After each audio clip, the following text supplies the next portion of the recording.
temporary. They won't be here forever. And if something happens, we have Chicago Police Department. We have resources that will uphold the law, you know?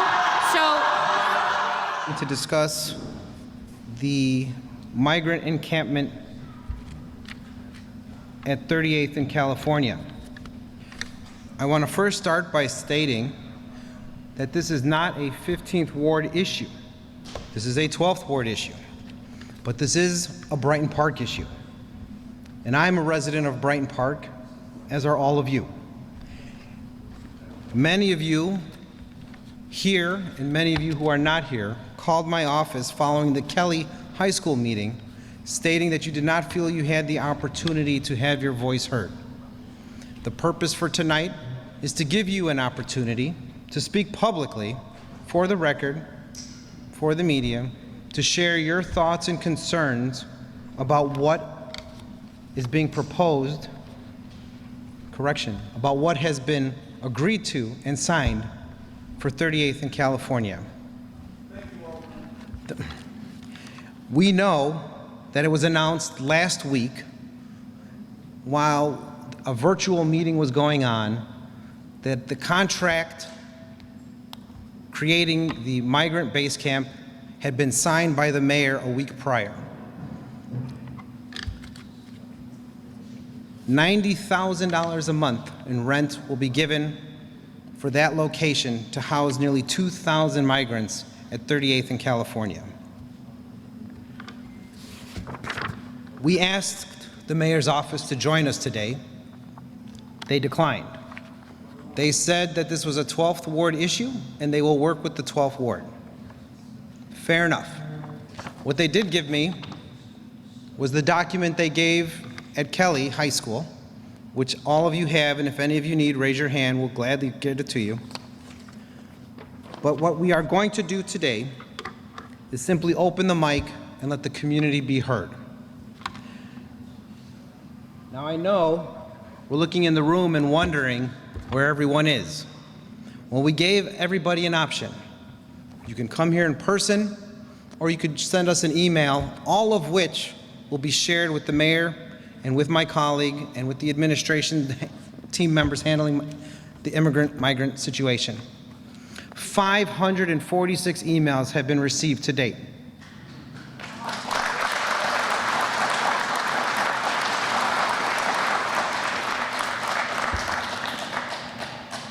Overwhelmingly, the concerns are about the children, the concerns are about neighborhood safety, the concerns are about site safety, knowing that there are some issues with that location. All of this will be shared with the mayor. All of what you say today will be shared with the mayor.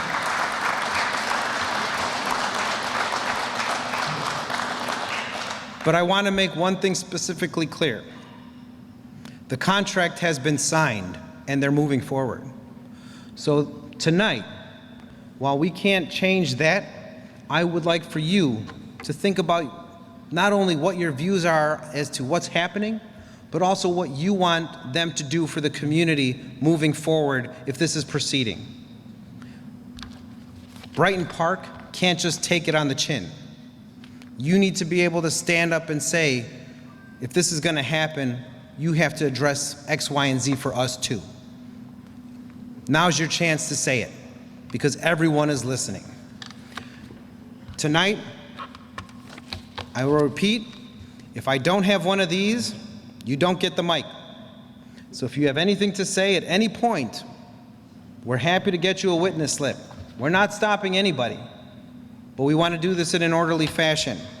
Additionally, everyone coming to the mic will have 1 minute and 30 seconds to say what they need to say. 90 seconds, you can be short, you could be to the point, but we also want to make sure we're helping getting everyone's voice heard as best we can. I will call up 5 people at a time. Come straight to the mic. Understood? Yes. Let's roll. Hector Delgado. And from Brighton Park. How you doing, neighbors? Good to see you, everyone. I'm glad to see everyone in here. Well, first of all, I reject. I don't agree with the camp. I lived in this community for a lot of years. My wife for over 35 years, and have not seen significant investments in the community, often plagued by violence, with no response from the police. Infusing a community with 2,000 migrants with no plans is not a feasible plan. It's not sustainable or fair. There is no assistance for schools, no plan for bilingual support. Now tell me, what about the migrants in this community that have lived here for over 30 years and have no viable path to citizenship? What about them? Tell me. We have a new group that's getting everything right off the bat, and that is not fair. Do you guys agree? I do. Will they have support? There is no transparency or accountability. We deserve to be heard, and we deserve to have a voice. We are also part of the soul of Chicago. Thank you. Hello, good evening. Some of you might recall my last appearance at Kelly High School on October 24th. I was so enthusiastic during that speech that I even lost my voice the following day. First and foremost, let's recognize that many of us in this community are migrants ourselves. When we come to the United States, we did not expect handouts from taxpayers. We work diligently to make a living and contribute to the society we now call home. We deeply value self-reliance and self-sufficiency. However, there's a specific group of migrants who are being treated differently. They receive free housing, free meal, free Medicare, and much more. This raises the question, why is this happening?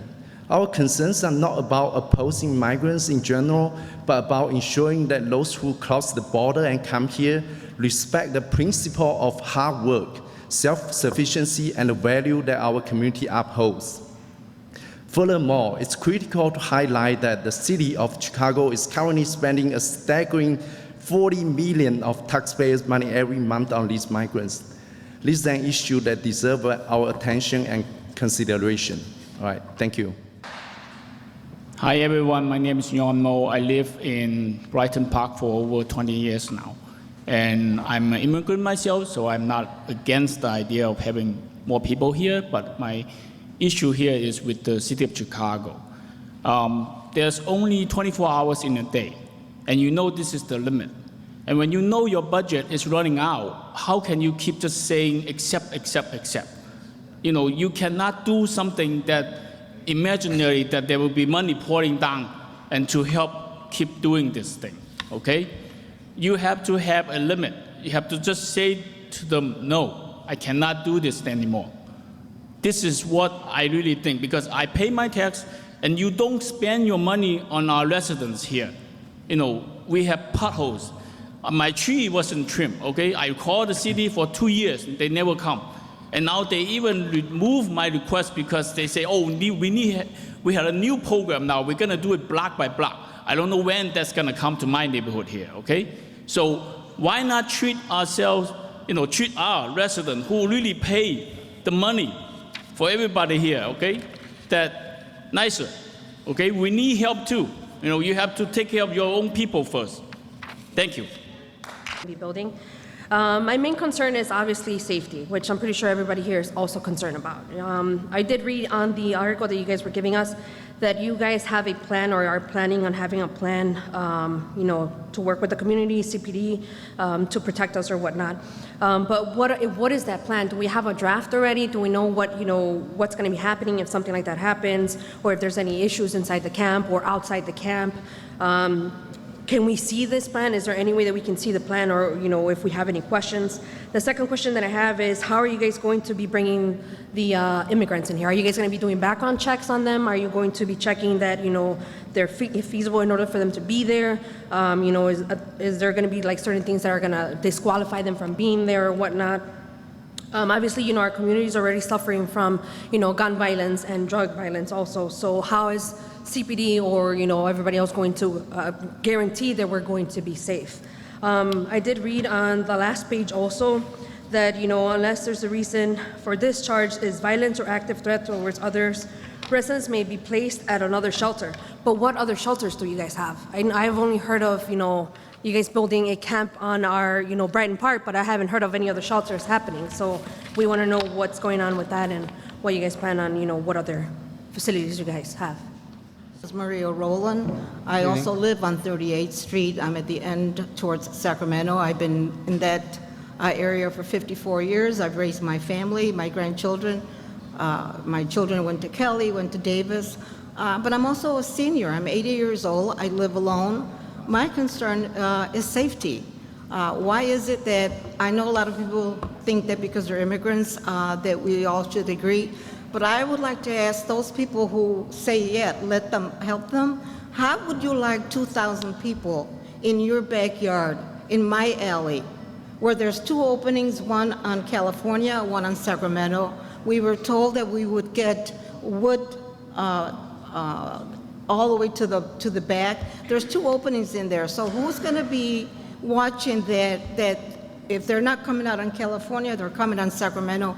So who's going to be there for security for people like me? There's a lot of us who are seniors, and I'm really concerned. All this money is spent on them. On my way to church, I see a lot of homeless people. Why are they being homeless and in the street, and yet we're spending that kind of money on immigrants? Even though I'm from Puerto Rico, I'm still considered an immigrant. Because nothing was given to me when I came here from Puerto Rico 70 years ago. I also pay my taxes and I raised my family here. So yeah, I'm very concerned. And those who are for it, I would like to give you 500 of those people in your backyard and see how would you. Senor Raymond Lopez for coming here representing the 12th Ward. Where's our people? Got their finger where they don't belong. First, the mayor is fighting for something that got nothing to do with us. He ain't fighting for our senior citizens. He's not fighting for our veterans. He's not fighting for our kids. Our schools are already overcrowded. Where are you gonna put these kids? Now another thing, that ground is contaminated. But look what the guy said. He ain't stupid. He put on there, I'm renting it as is, but he's gonna be guaranteed $91,000 of our tax money's payers. And guess what? You think it's right? Where is him? Okay? He signed a contract that he wasn't even here. He was at Washington, D.C. fighting for somebody else. He wasn't fighting for Chicago. He came out in one news conference, I'm a black man with 3 kids. Guess what, buddy? Where's your obligation? Your family comes second. Okay? This got nothing to do with race or color. Everybody here, we're one family. We're from the 12th Ward. Hear me loud and clear. Hear me loud and clear. We're Brighton Park, and there ain't nothing that nobody could do about it. God bless you. Thank you. Today, I just say this is only the government plans and that decision. This is not our plans and decisions. So we don't accept it. At the same time, this 1 minute is not only belong to me, it also belongs to all the people, guys, they sit down here. Guys, let's stand up and we say, no camp in Brighton Park, please. Let's stand up, please. No park in Brighton Park. No camp in Brighton Park. No camp in Brighton Park. No camp in Brighton Park. No camp in Brighton Park.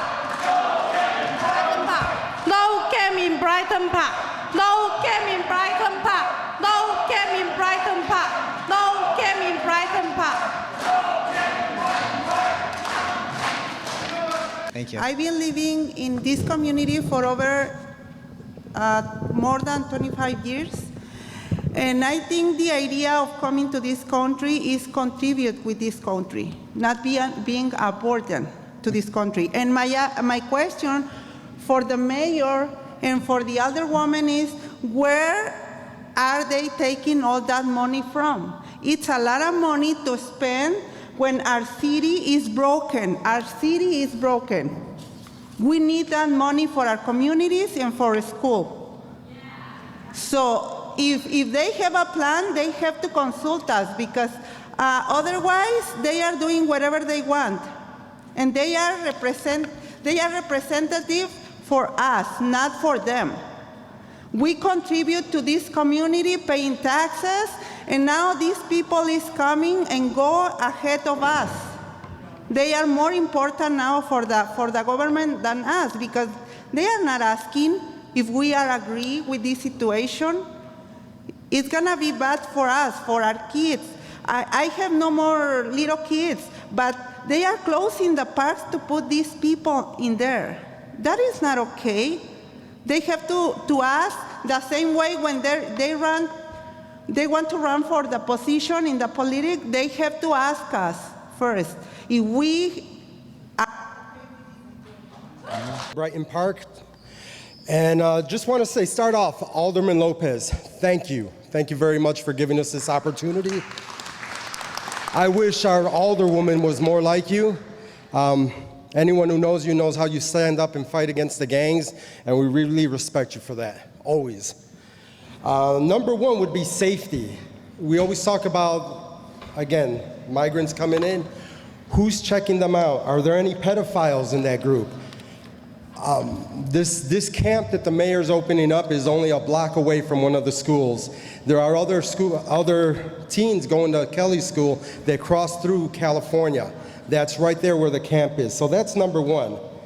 Number two, boy, I'm just stuck on that number one. Who's checking for if there's pedophiles in that one? I'm a little nervous with this whole thing. My 30 seconds are almost up, so I'm just gonna say, I don't like the way our alderwoman just snuck this through and just passed it by us. She went door to door asking for our votes, but she didn't stop by to say, hey, we're thinking about opening up this camp. Not happy about that. I'll give up my second one. Good afternoon, everybody. My name is Oscar. I'm a 15th Ward constituent. I live in Back of the Yards. I've been living there most of my life. And my question to Raymond is, why are we having an encampment meeting when you're scared to face the issues that are going on in our community? I feel like you're always dodging us. You don't even go to our neighborhood. You don't care about us, and you're more worried about something that's not even in the ward. So you're running from back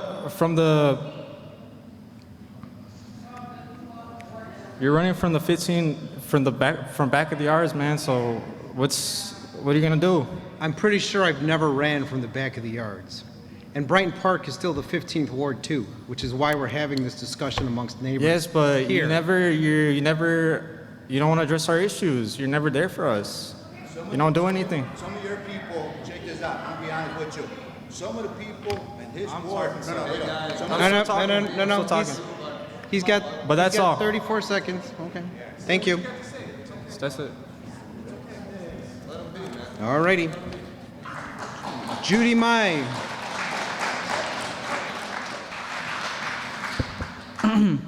My name is Adolfo. I'm a resident in Brighton Park. My concern is where is the mayor getting all the money from instead of giving it to the seniors, the homeless, and the veterans? And also giving us places for us kids to go in instead of being outside in the crime and afraid of being shot at. So Mayor, please hear us as a teenager or youth. Please give us more resources instead of spending money on other items. Also, where is the mayor when all these teenagers are being killed? How come he doesn't come out and send his condolences to all these parents who have teenagers who have been killed this year? That's it. Arlen, I'm a resident of the North Side, so I came down to show my support for all of you. I saw what happened, I want to say a week or 2 weeks ago with the previous meeting. I apologize, thank you. And it's just incredible to see a community come together and actually stand up for what they believe in as opposed to just going with the flow. So I wanted to come down, I took my time out to support you, to be here and to see all of you and kind of the energy of this community. So stay together and fight for what you want and believe in this community. Jorge McCoy. Thank you. A few things that are strikingly glaring about this whole situation is, number one, I feel like it's very easy to be generous with the resources of others, and you see that the people in power are being generous with your resources. Ultimately, everybody out there that as somebody mentioned previously about it's hard to pay your bills, or it might be hard to pay your rent, or it might be hard to make ends meet. Ultimately, the decisions that these people are making, it's going to affect you more. It's going to affect if you got to go get groceries. It's going to affect if your kid is sick, because all of these decisions result in, because it's easy to say maybe not, but all of these decisions result in your taxes going up. If you pay rent, those taxes going up result in your rent going higher. So I understand people want to be compassionate, and I understand people want to be generous, but it's very easy to be generous with the resources of others while absolving yourself of the blame. The first thing on the paragraph right here, it says it blames the governor of Texas for sending these people here. But if you're claiming that you're a sanctuary city, you're asking for this burden, aren't you? Martinez, and I live in Brighton Park too. And my biggest issues too, I agree with him. It's not, or someone made a comment earlier about it's not that we're opposed to migrants coming here. Everyone's welcome to be here and come here and work and get what they need to. I get it. You know, people grow up in circumstances that, you know, they can't avoid, and I get that. But my biggest thing is that, again, someone mentioned earlier, they're gonna get everything handed to them, and that's not fair. Because I have parents who have been here more than 20 plus years, and my dad barely got his license like maybe 10 years ago. And how do you know we can trust them if we give them the proper documentation to like drive? Like, how do you know they're gonna cause accidents? Again, background check, safety and everything. It's not fair that they're gonna get handed to all that to them easily, while there have been people who have worked and been here their whole lives and can't even get a license. Like, it's just that simple. And to me, it seems ridiculous that we can't even get that. And even though, yes, they are maybe fleeing their country for whatever reason, I get it, but they should come here and want to work. Some of them don't even want to work. Some of them have been offered jobs that they don't want to work. It's like, okay, so why did you come here? Because you were going to give you money? How's that fair to us? And like he mentioned earlier, like our taxes are going to go up, and that's not fair. Like, I just bought a house in that area, and that's going to affect me with my property value and like taxes too. How is that fair? And like safety, I don't know what are they going to do? You know? And I'm just starting to live my life too, like with the house and everything. Like, I don't know what that's gonna bring. Is it gonna put me in danger? Probably. I don't have a family, but you know. 38th, 39th. Because it's worrisome that we don't know their background. There's already a lot of crime going on.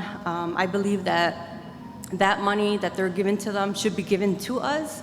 I feel like the Brighton Park Library needs to be updated. I do believe that there's like schools, jobs for seniors like my mom. They need more help. And I just want to say thank you for you, Alderman Raymond Lopez, for standing up for the 12th ward. I don't see our elder woman here. Is she here? And that's a slap to the face, to be honest with you, because I haven't seen her on her Facebook page putting any effort. This is a big crisis. This is going to be a big impact, whether it happens or not. And her not being involved and honestly just putting events, it's a slap to the face, as everyone has said. I am here. We're not racist. We're just saying send them to another place because Brighton Park is already crowded. Send them to the rich areas. I'm wondering how is your ward involved with the 12th ward? I'm sorry? How are you involved with Brighton Park? I'm one of 2 aldermen in Brighton Park. You're one of 2 aldermen in Brighton Park? And I live in Brighton Park, by the way. And she already signed off on this, did she? The mayor signed off on this, yes. Okay, so it's a dead deal. Mm-hmm. So why are we here? So, since you came in late, I can start again. We're here because the community did not feel as though they had a chance to express themselves about this. We are here so that the community can express themselves today, uninterrupted, and as well identify needs that they want to make and present to the mayor and to my colleague as to what we want if this is going to happen in our community. So, not the immigrants, but the asylum seekers, how do we identify them?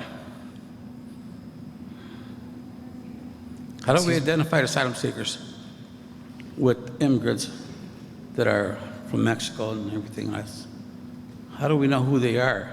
If they have no papers, shouldn't be sent back. The federal government has processed them at the border, given them an asylum case, an asylum court date, and from there they were either shipped here by Texas, they were either shipped here by the Department of Homeland Security, or they've been sent here by other Democratic-controlled states or cities who didn't want to deal with sanctuary city anymore. Is it mostly Republicans that are doing this from Nope. Texas? Texas is sending them all here. As is New York, as is Colorado, and a few other places. Your time is up, by the way, but I'll Okay. give, Thank if you you're very trying much. to get to something, get it. What are you trying to get to? Okay.